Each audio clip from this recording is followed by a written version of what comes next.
Hey there, Christophe from the French Herbal.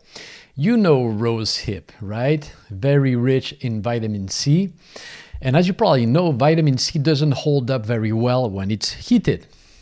So then if you make a tea of rosehip, you will destroy most of the vitamin C, right? So that's a stupid idea, or maybe not.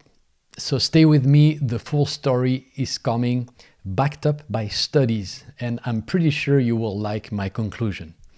But first, a few words about rosehips.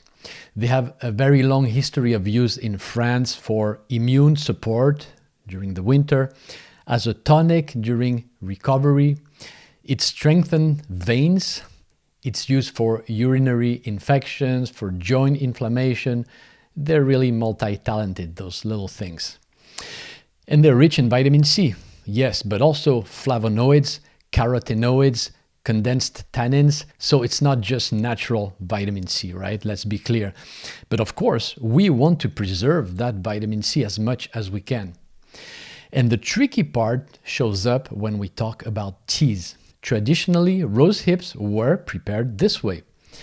Paul Victor Fournier, who wrote a reference book in France in 1948, very well-known and respected book, even wrote, I quote, "Boil it for 10 minutes." And you think, oh my God, if I boil it, I'm going to destroy it all. Well, I don't think our ancestors were that dumb. So a few years ago, I went into full research mode, and here is what I found. But first of all, an important question.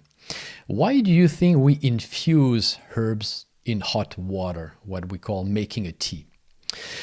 Well, because heat softens the tougher plant parts and helps release the compounds inside. Some constituents actually dissolve much better when the liquid is hot. Also, heat will speed up molecular motion, so extraction goes faster. And we can confirm this in the lab, right? We have studies showing that hot water does a much better job than cold water, but also just with our senses. A tea prepared with hot water is stronger, it's more aromatic than a maceration in cold water. I mean, sure, a cold soak will make something nice, pleasant, aromatic, a bit bitter, a bit astringent maybe, depending on the plant, but the extraction will not come even close to what we get with hot water extraction. So here's the trade-off with vitamin C and rosehips.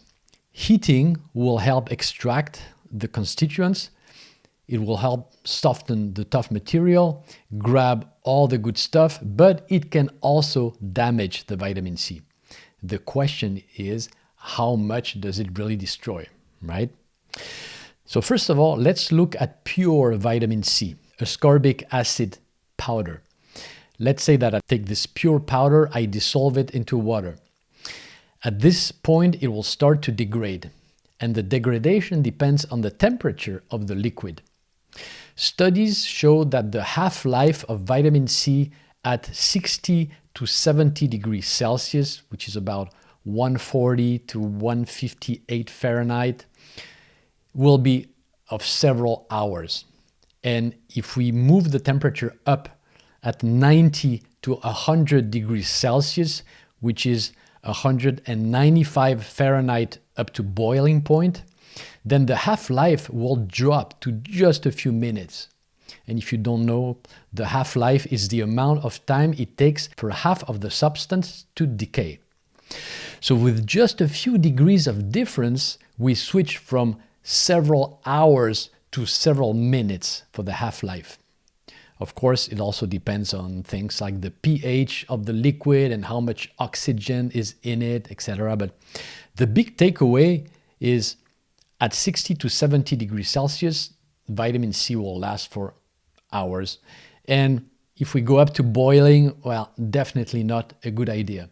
But we can keep it hot without boiling, and it will conserve it much better. And that's just for isolated ascorbic acid, right? Inside those rosehips, things get even more interesting. And here's the surprise. Studies show that vitamin C in rosehips holds up way better than expected when heated. Why? Well, because The fruit matrix protects it. The polyphenols, the carotenoids, they will act as co-antioxidants, meaning that they catch the free radicals before they attack the vitamin C. Even the fiber in those rosehip will help to prevent it, right? So instead of being completely wiped out by the heat, there's a synergy. Everything in the plant works together to keep the vitamin C safe. Hey, just a quick pause to let you know you can grab my free ebook on preparing herbal teas for the 4 seasons. It's full of simple recipes and blends you can make with herbs you can buy or even grow almost anywhere. The link is right below this episode. Go check it out.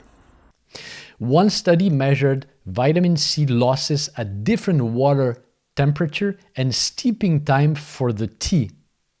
And the sweet spot, listen to this, is around 84 to 86 degrees Celsius, which is about 183 to 186 degrees Fahrenheit for 6 to 8 minutes, right?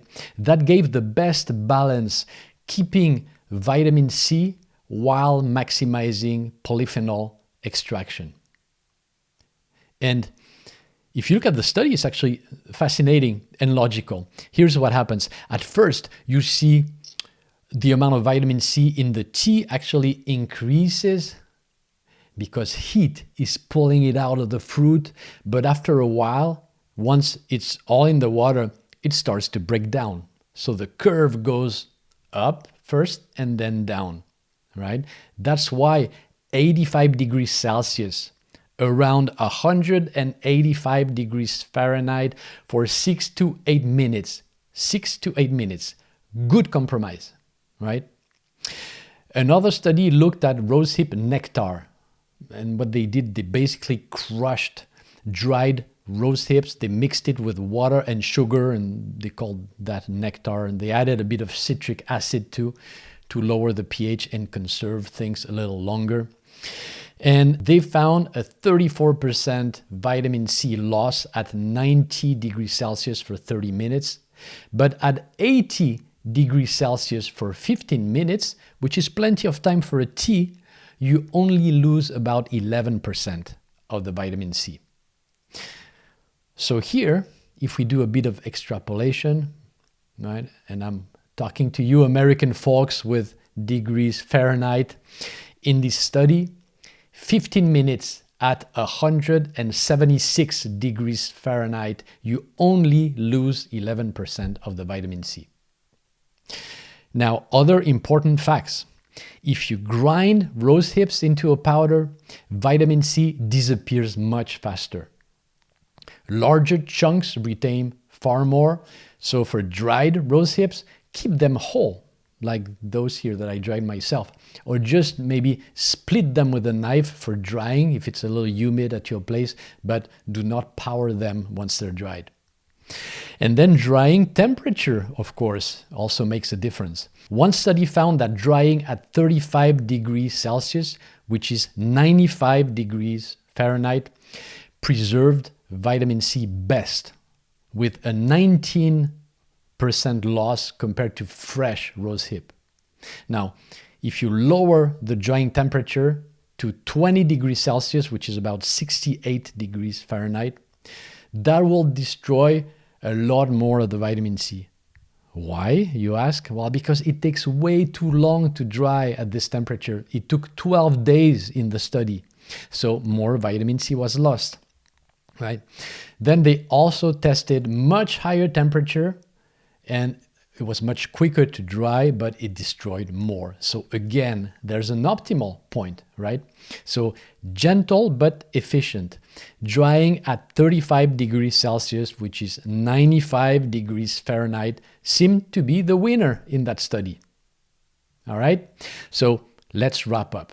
For vitamin C in rosehips, dry them properly using the right temperature, not too low, not too high, to optimize drying time while limiting the heat.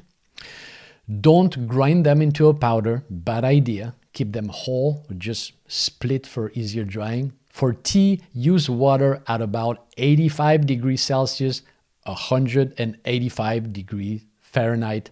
Steep for 6 to 8 minutes covered. That will be optimal extraction, and you will keep most of the good stuff.